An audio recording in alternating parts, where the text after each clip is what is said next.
Hey guys, Dwayne here. I want to talk a little bit about when you're struggling to reconcile what's happened to you.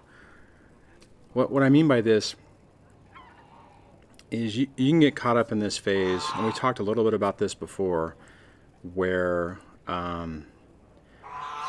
you kind of get in this mode to where both people are claiming to be the victim, right? Kind of similarly how whenever you know you're thinking that your ex is the abuser and she's saying that you're the abuser, or he, she. The thing I want you to take a step back and think about is really it doesn't matter, right?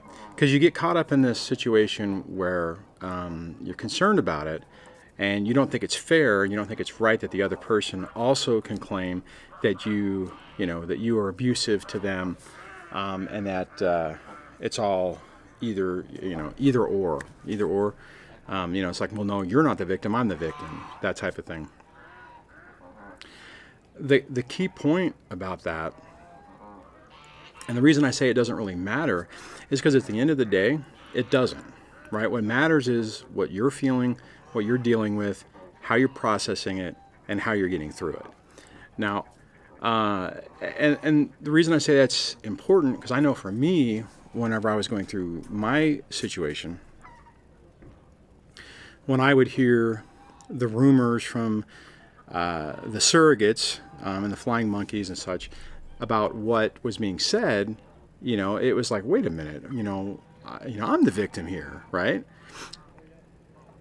And that kind of messes with your head because you're sitting there trying to go, well, wait a minute, how can both people be victims? And like I said, it really doesn't matter. And if you get caught up on it, and if you find yourself lingering on that topic, it keeps you in this perpetual do loop, like I've talked about before, where you're just not making any progress because you're stuck.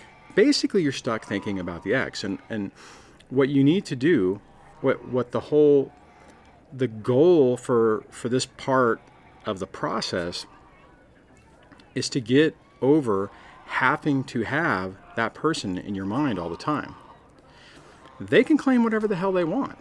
They can claim that you were emotionally unavailable, that you weren't there for them, that you didn't understand them, you didn't really get them, you were mean to them, you were emotionally distant or emotionally abusive or whatever. Bottom line, guys, is it doesn't matter. It doesn't matter because at the end of the day, you can't control or change how the other person feels. The only thing you can do is work on yourself. And here's the main point that I'd like you to think about.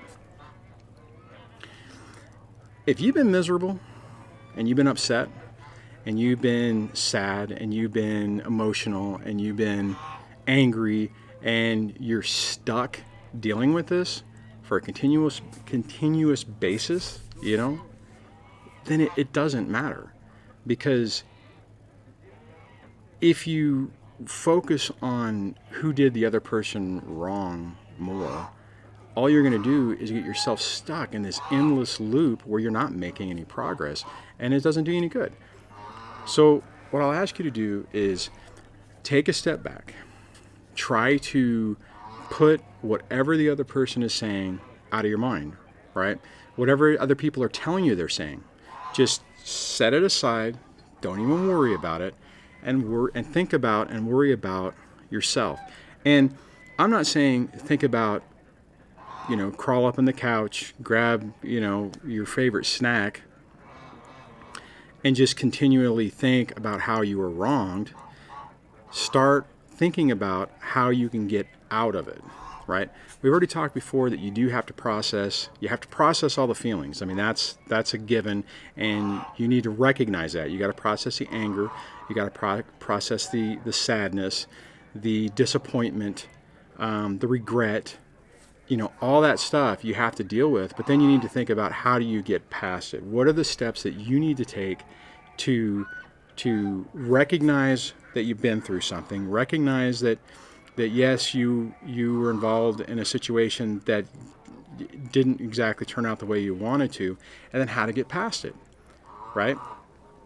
And if you have a person who still has the ability to manipulate your emotions, manipulate your kids' emotions, then you have to take steps to protect yourself to be able to move past it and to move on.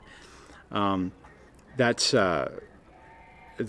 really key. And you can sit there and you can get stuck in these feedback loops of who was hurt more and who, and it's going to be, well, maybe I did that to her, but, she did this to me. Guys, it doesn't matter. Yes, I mean, let me back up. It does matter in a certain respect because you've been through the incident, but trying to get caught up in this tit for tat and who is higher on the, who's winning, I guess, on the victimization scale, or who is abused more, guys, it doesn't serve any purpose, and I'm not asking you to throw that all away and put it just delete it right off the bat. That's unrealistic. All I'm asking you to do is to think about it and to ask yourself this question: does it really matter? Does it really matter from your life now and into the future what your ex thinks about you and how, what your role in this whole thing was? So think about that for a minute. Does it really matter? You might think it does at first, but ask yourself that question and you'll realize that it really doesn't. The same thing with these mutual friends are these surrogates, these flying monkeys who might tell you that you are, well, you did this and you did this and you're doing this and you're doing that. Make a note of what they're saying so you can say, okay, what you need to potentially work on. But that even doesn't matter. And if you have people who are stuck in between you two and are causing you problems, you need to phase those people out of your life. Okay, this is a quick one. I just want to talk a little bit about this because I know it's something that I went through, and it troubled me, right? I mean, when you're sitting there and you're shell shocked and you're walking out and you're going, oh my God, what happened? And then you have the other person, going, oh my God, what happened? And you're like, wait a minute, you lobbed the bomb into the house. It doesn't matter, right? It isn't going to accomplish anything. All you're going to do is continue fighting on stuff that doesn't even really pertain to anything, and you just need to move on. So, like I said, the point on that is just to think about it, so that if you're getting caught in those thinking, in that circular do loop, that you can take a step back and just ask yourself, is this really helping me move forward at all?